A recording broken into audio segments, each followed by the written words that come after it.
High Raju. দোস্ত, I am really sorry. বিশ্বাস কর, ওই মেয়েটা যে তোর মক্কেল আমি জানতাম না, তাহলে মাগিটাকে আমি স্পর্শই করতাম না। Anything wrong? কথাটা তুই উইথড্র কর বাদশাহ। কোন কথাটা? তোর ওই মাগি কথাটা। ইয়ে মানে? কোন ইয়ে বা মানে নেই, কথাটা তুই উইথড্র কর বাদশাহ। দোস্ত, তুই হলি আমার আদি অকৃত্রিম বন্ধু, ব্যবসার পার্টনার। তাছাড়া আমার মতো তোরও তো মেয়েদের প্রতি দুর্বলতা আছে। আর তুই কিনা ইউএস কাউন্টার। রাজু, রাজু, আমি তোকে ভয় পাই না, আমি ওকে মাগি বলবই। বাদশাহ, একটা অসহায় মেয়ে সংসারের জন্য, পেটের ভাতের জন্য, বাঁচার জন্য চাকরি করতে চেয়েছে, আর তুই তাকে মাগি বলছিস? তোর জন্ম বোধহয় কোনো মহিলার পেটে। Raju, out, out of my sight, out.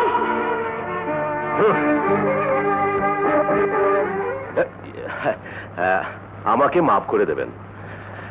কাল রাতে নেশার ঘরে চলি দোস্ত। Excuse me. দালান, দালান। জি স্যার। আমার বিনা অনুমতিতে উনি এখানে প্রবেশ করলেন কি করে? জবাবটা আমি দিচ্ছি। আমি ওকে বললাম সাহেবের সাথে দেখা করতে চাই। ও বলল কোনো মহিলার জন্য অনুমতি লাগে না। ও আরো বলল কোনো মহিলা সাহেবের রুমে থাকলে অন্য কোনো মহিলার প্রবেশ নিষেধ। এখন তো কোনো মহিলা নেই, অতএব আমি এখন প্রবেশ করতে পারি। আর কিছু জানতে চান? তুমি যাও। জি স্যার। এত কিছু জানার পরেও আপনার এখানে ঢুকতে বুক কাঁপলো না? প্রথমে কেঁপেছিল, যখন শুনলাম ঘরে লোক আছে তখন আর কি। তাছাড়া আমি এত দুর্বল নই যে নিজেকে রক্ষা করতে পারবো না। তা তো কাল রাত্রি প্রমাণ পেয়েছি। প্রসঙ্গটা চাকরির মধ্যে থাকলেই খুশি হব। চাকরি পেলে ভালো, নইলে বৃথা সময় নষ্ট করার মানে হয় না। দাঁড়ান, আপনার চেয়ে অনেক বড় ঘরের সুন্দরী মেয়ে ঘন্টার পর ঘন্টা বিনা প্রয়োজনে এখানে এসে ধর্ণা দেয়। আমাকে খুশি করতে পারলে তারা কৃতার্থ হয়। কারণ তারা আমার চেয়ে অনেক বড় ঘরের সুন্দরী মেয়ে। ঘর তো আমার বড় নয়, আর সুন্দরী বলতে যা বোঝায় তাও আমার মধ্যে নেই।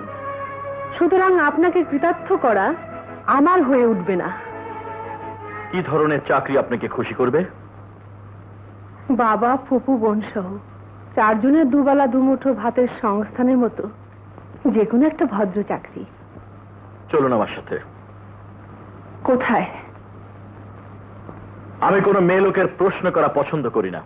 চলুন।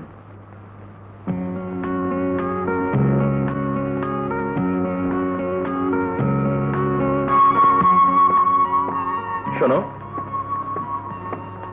এই হচ্ছে আমাদের বাড়ি। ওই রুমটা বাবার, ওপরের প্রথম ডান পাশের রুমটা আমার। মা চলে যাবার পর থেকে এ বাড়িতে কোনো মহিলার স্পর্শ পড়েনি।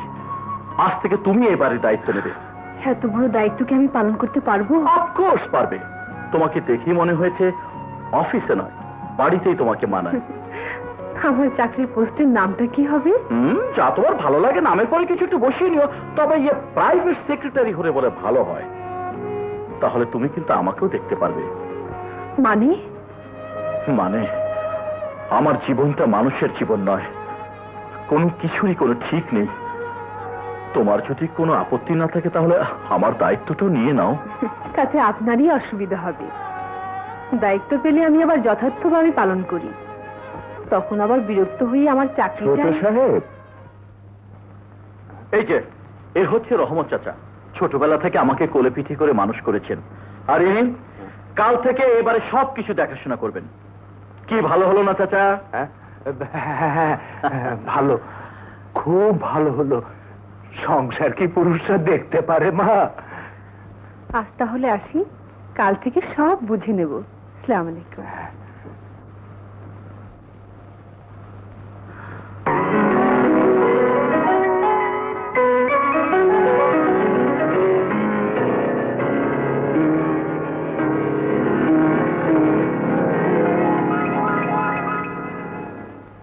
নাসরিন, ইনি হচ্ছেন আমার বাবা।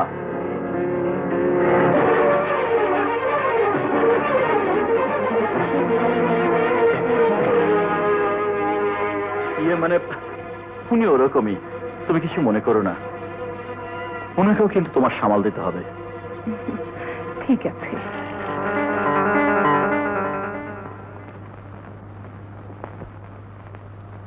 কে ওই মেয়েটা? এই বাড়িতে কেন এসেছিল? এই বাড়ির দেখাশোনার ভার ওকে আমি দিয়েছি। রাজীব, তোর এত বড় সাহস! বাড়িতে তুই মেয়ে মানুষ রাখতে চাস? এটা নতুন কিছু না বাবা। তুমিও বাড়িতে মেয়ে মানুষ এনে নাচ গানের আসর বসিয়েছিলে, তার প্রতিবাদ করতে মাকে তুমি বের করে দিয়েছিলে। আজ তোমার মুখে সব কথা মানায় না বাবা।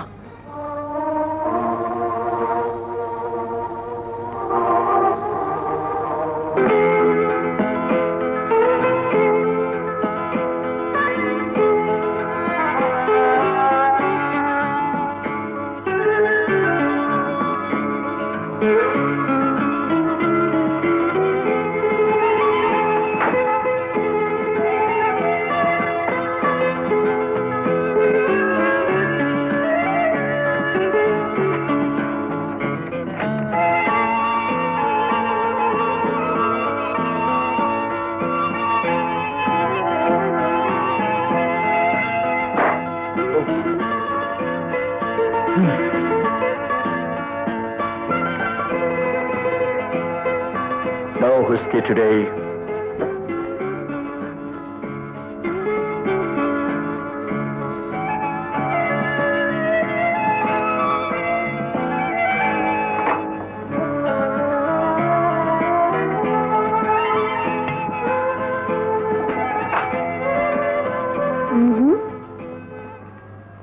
অফিসে ড্রিঙ্ক করলে বিজনেসের অপমান করা হয়, নিয়ম শৃঙ্খলা থাকে না। Thank you. ওয়েলকাম।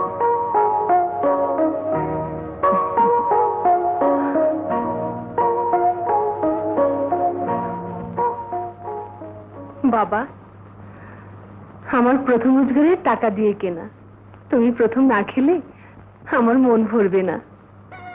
আমি খেতে পারবো না মা, আমার মুখ দিয়ে যাবে না।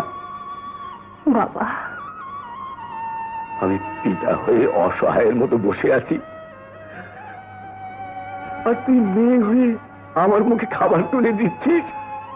এ আমি সইতে পারছি না বাবা, এ আমি সইতে পারছি না।